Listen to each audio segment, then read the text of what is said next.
All right, welcome back. And give you a little drop in. We are progressing along on our turn number 3. And uh, the Allied reinforcements are coming on in.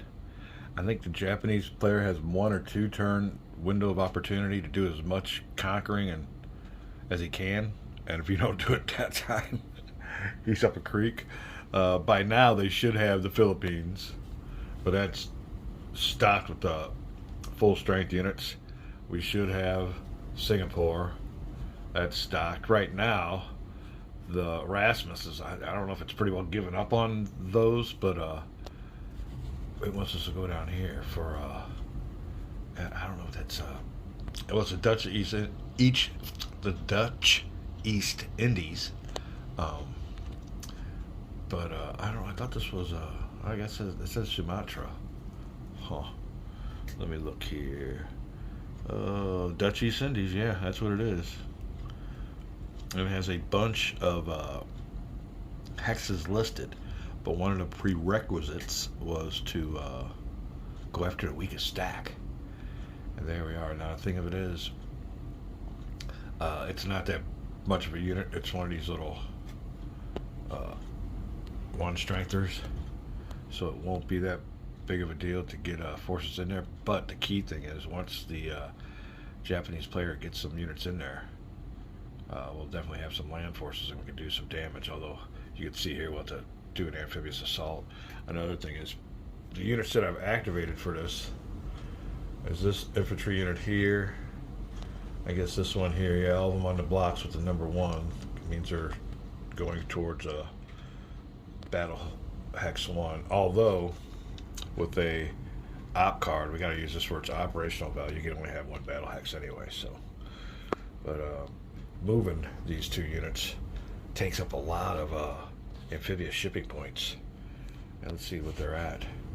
Yeah, we got a lot of card play to go. We only got 4.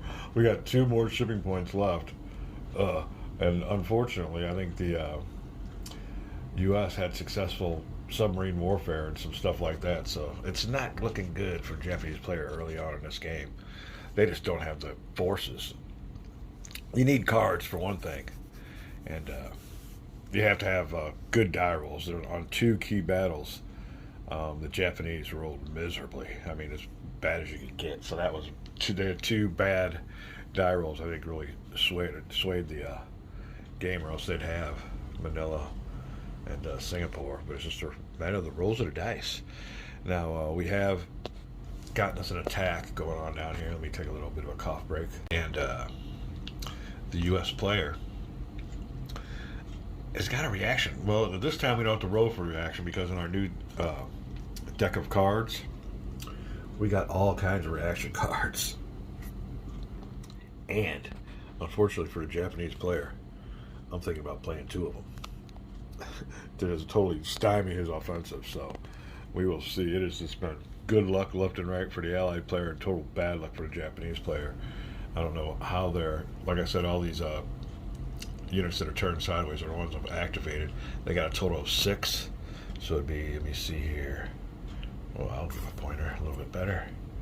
1, 2, 3, 4, 5, and there's another one somewhere, 6.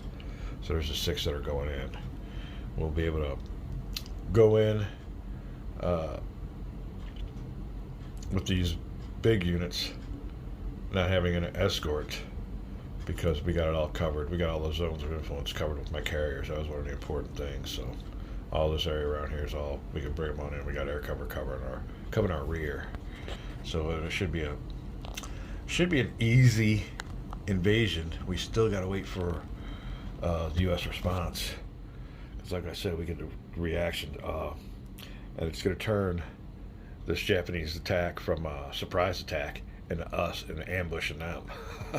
So that's what happens when you break the Japanese Army codes. Submarine attack, and Archer saying Chanel or whatever. Yeah, so we got some good reaction cards coming up here to foil the old Rasmus, or Erasmus bot. And having a good time of it. Getting a lot of good gaming time in. It's raining and weather's miserable. Man, I'm telling you what, Gamers Heaven. We'll be back. Give me a drop in a little bit later. We're gonna go on. We won't bore you with the nuances, but yeah, here we go. We got the attack going on here. The old air units flying at half their distance. They'll probably be half, or more than their distance. They'll probably be half strength. Here's the headquarters. It's coordinating it all, and luckily we're within 13 hexes of his range. Or we were when we got activated. All they do is be within their range to be activated, and they can go outside their range after they move. But I'm sure everybody's still in range. That'll be it. We'll have a after action report here in a little bit. All right, we've come on to some killer rules by old Mr. Mark Herman, who's done a great job on this game. Now, here's what we're up against. We have all these cards, but to be able to use these cards, one of the criteria is that I have to activate a Allied headquarters. And that Allied headquarters has to be able to trace a line to this battle that's uninterrupted by, in any way, by Japanese units. And man, they got it covered. They got this spot covered. I mean, I've even tried here going down, and the other big problem is they got a good unit here with some range. So he's got a 3 hex range. He can cover anything around here. So I've tried coming down 20. He's only got a 20 hex range. You can't see that. So I've tried coming down this way and skirting him, but it only gets me up to about here. It's not to 20. He's got a 10 hex range, but again, 3 hexes covers 1, 2, 3. If he wants to communicate this way, he can't come out on this hex because the carrier's got his 3 hex range. So you see what we're up against here.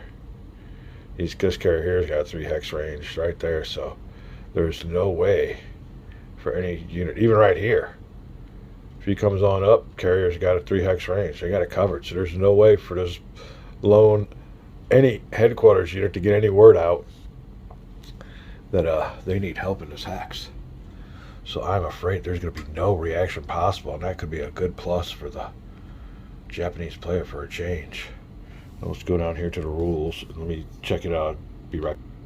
All right, we're starting here. If the intelligence condition is intercept for ambush, which it just is because of the card, the reaction player may designate and only one in supply headquarters as a reacting headquarters, which may activate units to react to battles.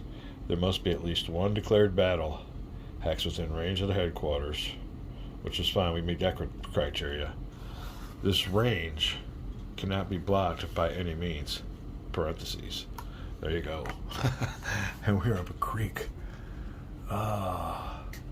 Now, maybe Allied air units negate their zone of influence, so that might be a way to get into that. We'll check that out right away. I think that's.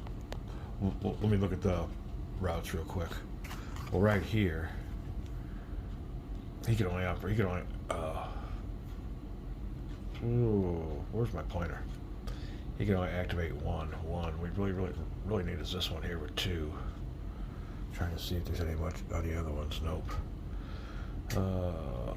If you come in through here, we're good. He's got a 6 hex range, so that'll be 1, 2, 3, 4, 5, 6. 1, 2, 3, 4, 5, 6. So we're good there for his headquarters to get something out. 1, 2. He covers that. That negates zone of influence. 1, 2. That negates zone of influence. We can go all the way up through here. He's got a 2. 1, 2. So that negates. To get into this last hex, we need a. Oh wait. 1, 2, 3, 4. We can get there. All right. Now see that it's done. If anybody's got any questions about it, but I'm pretty sure, it's not blocked. Zones of influence negate other unit zones of influence. So yeah, we can go ahead and activate this one here. Like I said, we got to get some kind of a line to the battle. We just did because we're all covered by our. That's 1, 2, 3, 4, 5, 6. You can pick it up 2. You can pick it up 2. You can pick it up 6 coming through here. 1, 2, 3, 4, 5. So we got it covered. If we wanted to get a word out to the headquarters and back and forth. All right, that's what we'll do. We will activate this headquarters here. And hold on, I'll be right back. Alright, your little block system. Let's just make sense of what's going on the battlefield. Like I said, there's only going to be one battle, but you can see we're getting really... Alright, so there he is. He will activate for us battle. You can turn him sideways to signify activation. And get someone straight down here. There you go. What else was I going to say? Now we get to activate 2 units plus his logistics value. I think it's 3, so it might be 5. I'm not sure. That's not in stone yet. But I'll go look that up right now. But yeah, help is on the way. That definitely comes through. Okay, we'll be back. I've checked the rules, and the magic number is 5 for the US player. However, we can only use 1 amphibious shipping point for a reaction move. And all that good stuff. Let me see what 5 units we will want to throw into the battle. Down here at... Oh, we got... Oh, what did I do with them? Oof. I got the name here. Flambang. I kid you not. I think that's what it's called. Let me see here. Get these units out of the way. Yeah. Palambang. Palambang. So that is where our battle hex is. We will be back. Alright, according to Offensive's overview and procedure, my units are at the battle hex. Oop. My bad. Alright, we're at the battle hex. You can see we have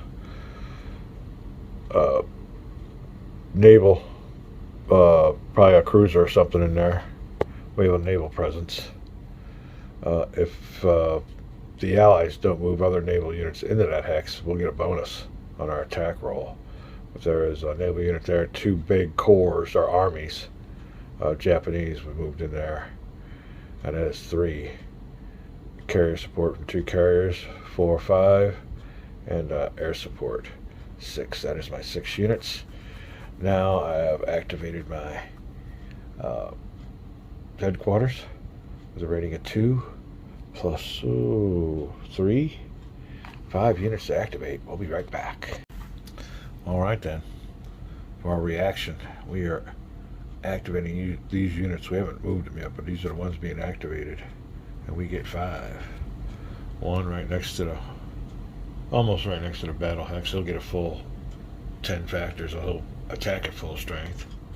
And I'm pretty sure on the ground combat it's always simultaneous.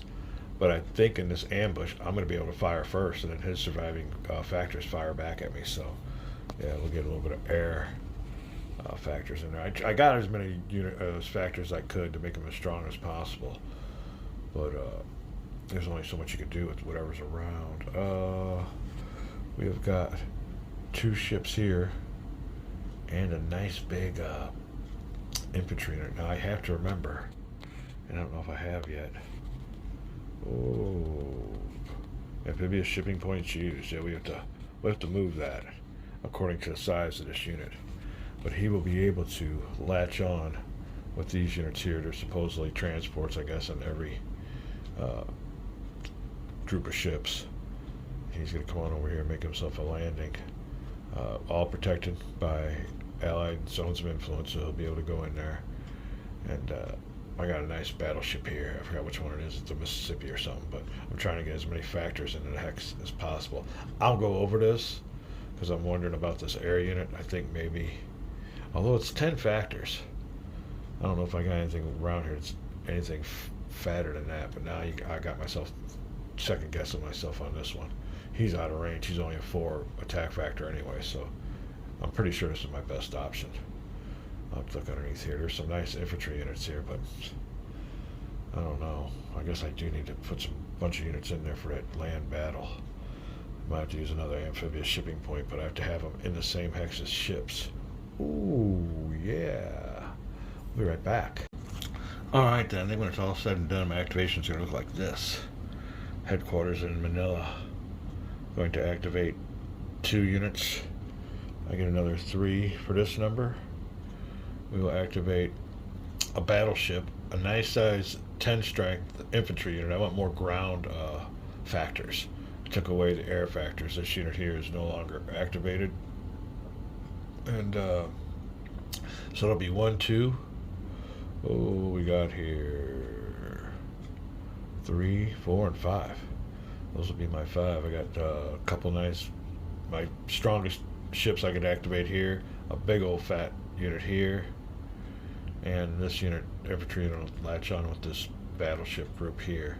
Now I do have to look at the size of these units and see if I have enough shipping points, allied shipping points available. I have 3, so I have to, that might be a tall order. We'll be right back. All right then, U.S. Army amphibious assault restrictions. Ouch.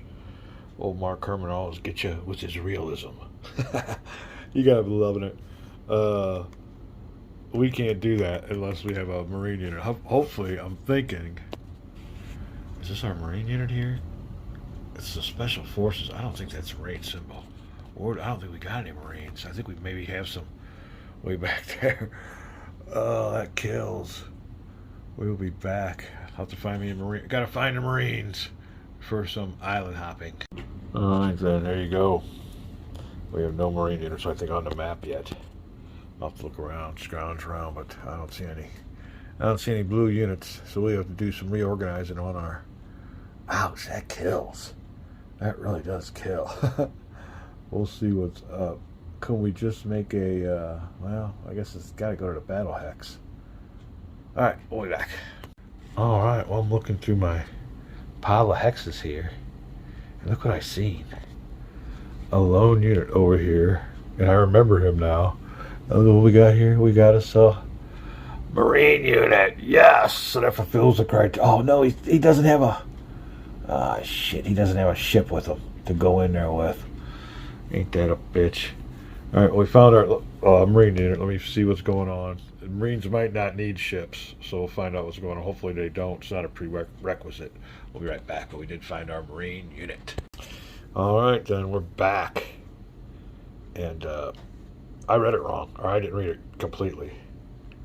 It says, the U.S. Army units may only conduct amphibious assault movement into Japanese-controlled and occupied one hex island if they end their movement in a hex containing U.S. Marine unit and that also just completed amphibious assault movement onto that hex. This is not a one hex island, this is a mainland. In all other circumstances, the presence of U.S. Marine unit is not required for the U.S. Army unit to conduct an amphibious assault. So we're back to our original. Woo! Oh, things that go on. You got to read these rules, but I love it. Mark's got it down pat. If there's any problem, it's usually on my side. So, like I said, we only need a Marine unit to be on there on the turn previous if they're doing island assaults. So that makes a lot of sense. We're back to a grabbing these units. And then we have 1, 2. We get 2 more infantry units. Let me put those back on the activated side. We'll be right back. All right. On the ships, off the ships. On the ships, off the ships. Sounds like a military drill to me. But we got our 1, 2, 3 units. And 4 and 5. Infantry included. We'll be moving them to the battle hex. Activated units turn sideways. We're coming back. Take a little break. Some more battles. Empire of the Sun. Alright. Refining our invasion according to the criteria and restrictions of the game. But Mr. Mark Herman knows what he's doing. There is an important cog in my works. And there's this one. During reaction, no more than 1 amphibious shipping point may be used for reaction movement. That really restricts us, as these guys are huge. So we're backed off the ships, boys. On the ships, off the ships, off the ships. Alright, we gotta figure out what we can do. That really hurts. That ain't gonna put hardly any ground units on there. Only one of them should be a shipping point. Alright, well. Oh, the big units. Alright, we'll be back. Alright, they're all off the boats again. We added a nice little destroyer or something with the battleship. So there's 1, 2, 3, 4. We added another ship here. I'm here's my choice: to bring in a one ground unit that's small enough to fit the capacity for our one point amphibious shipping point, or use 10 factors from this air unit here. Oh, I won't have hardly anything for the ground, but even throwing this unit in on the ground, I mean, I'm going to have to use his first number because this is an ambush, so we're going to be firing at him, and he's only a 1. And in this hex here, I got a 1, so I'll be shooting 2 factors. I mean, it's a waste to bring him in there. If it was another way around and I could use his defense factors, it'd be a 9, I'd bring him in for sure. But it's an ambush, so I have to use his first number, which is a 1. So I don't want to do that, so I think we're going to have to activate the old boy here. We'll be right back. Alright, looking back at these cards, I don't think the submarine attack card's going to come into effect because it says play during an offensive after combat against any active Japanese naval units or against any active Japanese naval units if no battle hexes are declared during the offensive. Well, how could you play during offensive after combat if there were no battle hexes declared during the offensive? Hold on this one. Be right back. Alright, I'm not the sharpest tool in the shed, but it gives you 2 options. You can play after combat against any active Japanese naval unit, or I'm sorry, sometimes I'm just thinking and another criteria is against any active Japanese naval unit if no battle hex was declared. So we're playing this one. Yeah, we'll play this one for sure. We'll use this first one. Play after an offensive after combat against any Japanese naval units. So we'll definitely keep them both. But this other one might give us an incentive to use that weak unit. For the duration of the offensive, the Allies gain a +4 in any ground combat. I mean, it's only going to be 1 factor. There's only going to be 2 factors. You can give us double. We'll score 4 hits. I guess we'll do it that way. Alright, we're going to go ahead and load them on up. Oh man, or do I want to use those 10 factors from that freaking bomber? I got a lot of naval factors going on. Oh, shoot. 2 factors to shoot with. It could be doubled into 4. Give him 4 hits. Against 36. He'll be down to 32. If he fires at full strength, he can roll for doubles, though. Yeah, we're going to skip that. We will keep this at ambush and everything, though. And give him a +4, but I'm pretty sure we're going to use this reaction. Is it even worth using these cards now, though? Hold off a second, we'll be back. Alright, now big decision here for you guys out there, if you would have did it my way or not, is whether to even play these cards.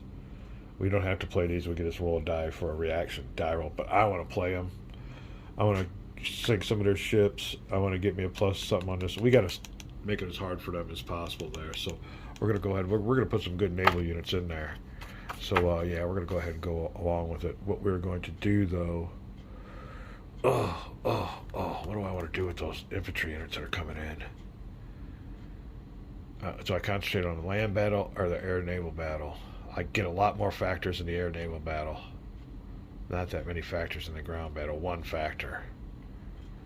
Oh, shoot. We get this nice card, though. But it's still ain't going to make enough. Oh. We are going to keep the ships unloaded and add. Oops. That was just a matter of time. Alright, we'll be right back. Alright then, for the Allies. Activated units. 1, 2, 3, 4, and 5. Let me take care of my movements. We'll be right back. Alright, we're moved and ready for the battle. There is the battle hex and supporting units. And the supporting headquarters. There you go. We are on this card. Erasmus wanted to play it as an operational, it's ops value instead of the event. So they were able to activate 6 units. Let's see here. They have 1, 2, 3, 4, 5, and oh, there's got to be a 6th one somewhere. 1, 2, 3, 4, 5, 6. Maybe there's 3 of them in the hex. Let me look at what the battle hex looks like. We'll be right back. Alright.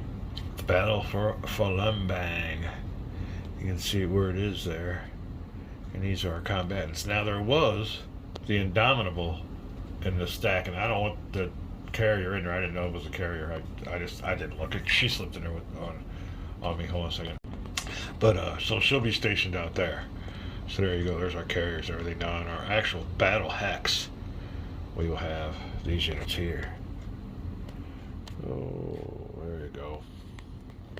So in the actual hex, we got the Yamato dropping off 2 corps or 2 infantry armies, dropping on the islands, and there to ambush them. This is Mississippi, Northampton, Hampton, the Warspite, a couple battleships, and we're bringing in a little bit of infantry help. Oh no, we didn't bring in infantry help. I'm sorry. That infantry help was there. We brought in a ship instead. So there you go. Lone infantry. Is that a regiment, I guess, against 2 armies? So at least they won't get the naval bombardment bonus for being the lone naval vessel in the battle. So we'll be able to give them some. Like I said, we'll be firing simultaneous since this is the ambush. Or we might even be fired first. We'll find out what the criteria is at. But we got some cards here to play on their card. Having all kinds of fun down here. Empire of the Sun. Don't touch that dial. Next video, be the battle. Alright, another note on this is all right here. But this doesn't apply now. We'll show you why. If an amphibious assault ground units are without an accompanying friendly naval unit, and the opposing naval forces of any type enter movement in the battle hex as part of a reaction movement, the amphibiously assaulting units are turned back. So in other words, if my old boys here didn't have this unit with them and these guys showed up, they'd be turned back, and I think they'd take some hits. So just another note on that. We will call this a video, and if there's any other notes I'll add it to the vid, but I think this will be it. Next video we'll have the battle.